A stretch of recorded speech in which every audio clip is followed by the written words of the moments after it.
Good morning everyone. আজকে আবারও চলে এসেছে তোমাদের প্রিয় বন্ধু আরজে রোহান। আর তোমরা এখন শুনছো প্রেমে রেডিও এফএম। প্রতিদিনের মতো আজকেও আমাদের হাতে একটা চিঠি আছে। আর গেস করো তো চিঠিটা কার হতে পারে? আজকের চিঠিটা সেই মেয়েটার লেখা, যার লেখা রোজ আমরা মুগ্ধ হয়ে পড়ি। কতই না সুন্দর তার ভাবনা, কতই না সুন্দর তার লেখা। মনে হয় পৃথিবীর সব জ্ঞান, সৌন্দর্য আর ভালোবাসা তার মধ্যেই আছে। তোমাদের চেনা সেই নাম সাথী। সাথী মা, রেডি হইলিস মা, আজ তোকে দেখতে আসবে।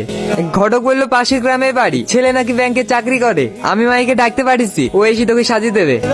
কিরে, চিঠির প্রেমে পড়ে গেলি নাকি? চিঠির না, যে লিখেছে তার প্রেমে পড়েছি। ওহো, লায়লা মাজনু। কে লিখেছে চেনা নাই জানা নাই, আন্দাজে প্রেমে পড়ে গেল। এটা একবার পড়ো। কেন? এখানে সুন্দর ভাবে বোঝানো আছে যে ভালোবাসার রূপ দেখে না, মন দেখে হয়। নাও না নাও, পড়ো। ওসব মনের সৌন্দর্য না শুধু কাগজের পাতাতেই মানায়, বাস্তব জীবনে না। যাই বলো মায়া, আমি কিন্তু এই অচেনা সাথীর প্রেমে পড়ে গেছি। Hi my. ভাবি, মেয়ে আমার পছন্দ। চুপ কর পাগলা। তোমার নাম কি বোন? ওর নাম সাথী। কোন ক্লাস অবধি পড়েছো? কলেজে পড়ছে, ফার্স্ট ইয়ার। ওকেই বলতে দাও না, তুমি বলছো কেন? আপনাদের মনে হয় কোথাও ভুল হচ্ছে। কি ভুল? ঘটক, তুমি কিছু বলনি? আসলে কি বলেনি? আজ থেকে 15 বছর আগে একটা দুর্ঘটনায় সাথীর মা মারা যায়। সে আঘাত মেয়েটা সহ্য না করতে পেরে আর কথা বলতে পারে না। কি আপনার মেয়ে বোবা?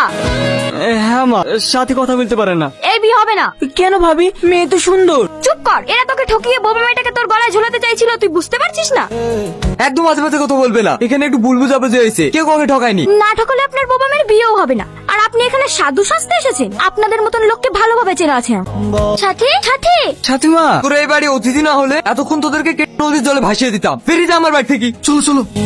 আমার ভুলে গেছে ভাই, আপনি আমাকে ক্ষমা করে দেন। যা হয়েছে হয়েছে, তুমি আবার ছেলে দেখো। আর এবার যেন সবকিছু জেনে কেউ এই বাড়িতে আসে। কিন্তু ভাই, মেয়ে বাবা শুনে কোনো ছেলে বিয়ে করতে রাজি হয়েছে না। রাজি হবে না মানে? তুমি শুধু ছেলে দেখো, দরকার হয় আমার টাকা পয়সা জমি জায়গা সব দিয়ে দেবো। আমি 1 মাসের মধ্যে বুড়ি বিয়ে দেবো।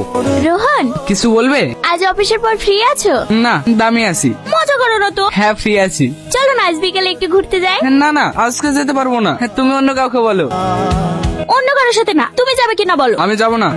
Good morning everyone. আবারও চলে আসলাম তোমাদেরকে বিরক্ত করতে। আরজে রোহান, সাথে আছে আলফাজ। প্রতিদিন তোমরা শোনো সাথীর লেখা চিঠি, কিন্তু আজকে শুনবে রোহানের কিছু লেখা। তাহলে শুরু করা যাক। টপিক হলো সাথীর প্রথম চিঠি।